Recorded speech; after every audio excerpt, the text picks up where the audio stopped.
Hey guys, thank you so much for joining me today on this week's Epilogue. Now, if you've been a part of Epilogue or you've seen in the past, you know that typically Epilogue lasts like 20 to 25 minutes, and normally I actually have somebody with me. But today means that this week is a special week, a holiday week, and actually the day before Thanksgiving. I want to do things just a little bit differently. And so if you could just bear with me for like 5-10 minutes. I don't want to take up too much of your time, but I do think that the word God has given me is a very good word. And this morning as I was praying and I was asking God, you know, what does he want this time to be like? What should I talk about?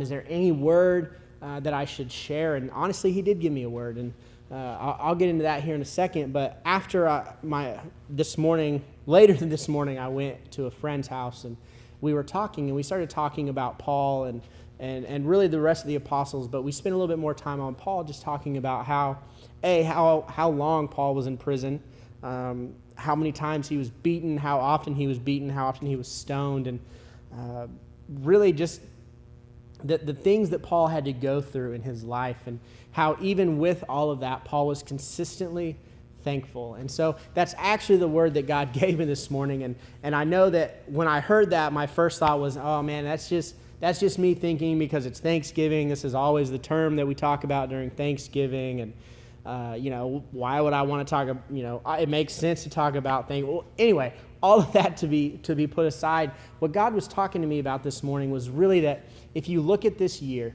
and you look at the craziness that has happened. I know for me specifically, I can't think of, and I'm sure you're the same way, I've never in my life seen a year like this year, whether it be because of COVID and all the shutdowns and everything. I've never, ever seen a year like this. And when you think of that, man, it can be hard to find things and reasons to be thankful. And so when God told me that, after my initial, not really shock, but after my initial thoughts of, I don't know if that's really what I should talk about. I don't want to be cliche. I don't want to, I honestly do feel like this is a very specific word that God has given because, man, what a time to be thankful. And I know tomorrow's Thanksgiving, and so a lot of us are going to be sitting around with, whether it's our immediate family or our extended family, we're going to be sitting around at the table, and we're going to have conversations about ways that we're thankful and things that we're thankful for. And of course, we have things like, we're thankful for our family, we're thankful for the job that we have, because I know in this climate that is something to be very, very thankful for. But I want us to really spend some time today just thinking about ways that we can really be thankful to God. Francis Chan is a pastor, and if you've never heard of him, I encourage you to look him up. But I watched a sermon of his once, and he was talking about how every morning he wakes up, and when he's praying, he always thanks God for waking him up in the morning. And that's one of those things that, of course, when you hear that, it's like, man, that's true. I should be thankful that it's another day, and the possibilities of today are endless. But what really struck me when he was talking about this was he was talking about while we're sleeping, right? While we're asleep, we're not cognitive of what's going on, what our bodies are doing, but every single breath that we take, we do involuntarily. And every single breath we take while we're asleep and honestly, even when we're not asleep, but specifically when we're asleep, we're not thinking about it. We're not thinking about how we have to breathe, but continuously God gives us that breath. And I would even take that a step further to even talk about the heart. You don't feel the heart beating. You don't feel it unless you're spending time like listening to it and thinking about it and trying to find your pulse. You don't think about it.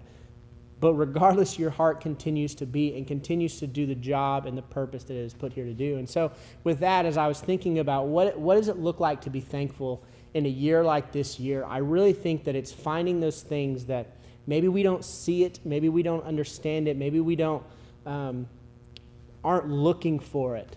But man, there's something there that God is doing that we can be thankful for. And even like Paul, as he's in prison, and honestly, personally, I think this year, in a lot of respects, has kind of felt in closing, right? Like I felt like there's just been a lot of just craziness, and I'll just leave it there. But it's just one of those things that, with the way this year has felt, I've been trying to spend some time really thinking about the ways that God has moved in my life, and the things that he has given me, even in the climate that our nation and the world is in. And so what I want you to do is I want you to think about that as well. And I don't want it to be a cliche Thanksgiving thing, but I really think that God is calling us to be thankful even in a time when the world tells us there's nothing to be thankful for. And so if we can do that, if we can look at the world and we can look at what God is doing and who he is in our lives, then that's when James begins to come alive when he says that, man, consider it a pure joy when you face trials of any kind, because you know that after those trials, because of those trials, you're going to be stronger, you're going to have more faith, you're going to have more hope in the future because of those things. And so, man, I want to encourage you today as we're looking at this week and we're beginning to talk about being thankful that, man, God has something specifically planned for you and for your life that he wants to bring to fruition. Whether this year has looked good or it's hard to find any way to be thankful this year, man, there is something that God is doing. There's some way that God is wanting to encourage you, that God is wanting to bless you and wanting to take you another step closer and further with him. And so, guys, with that, I'm going to leave you, but just know that, man, God is for you, that he loves you, that I love you, that I care about you. And as we look into this season and we look into this time where really we are going to take some time out and we're going to think about being thankful. And I just want you to, man, let's find ways that even throughout this whole year that we can be thankful and we can look to see the future of what God is going to do in our lives through what may be crazy, and knowing that he is going to use this year. We may not see how, we may not know how, but we know that he's going to use it. And at the end of the day, man, our home is not on earth right now, right? Our home is of course, the other side of this in heaven, and that's where we belong, and that's what we have hope for. And so, guys, thank you again for joining me today, and I hope that you would just take a little bit of your time to sit down, to take a deep breath and just thank God for what he's doing in your life, and ask him to show you what he's doing and what he's wanting to do, because I can promise you that, man, God has something very, very special in plan for you, specifically for you right now. And so, man, guys, I love you. I'm so very thankful for you, and just listening to me on this day before Thanksgiving that I know is typically a very crazy day. And so I hope you guys have an incredible Thanksgiving, and I cannot wait to see you guys again.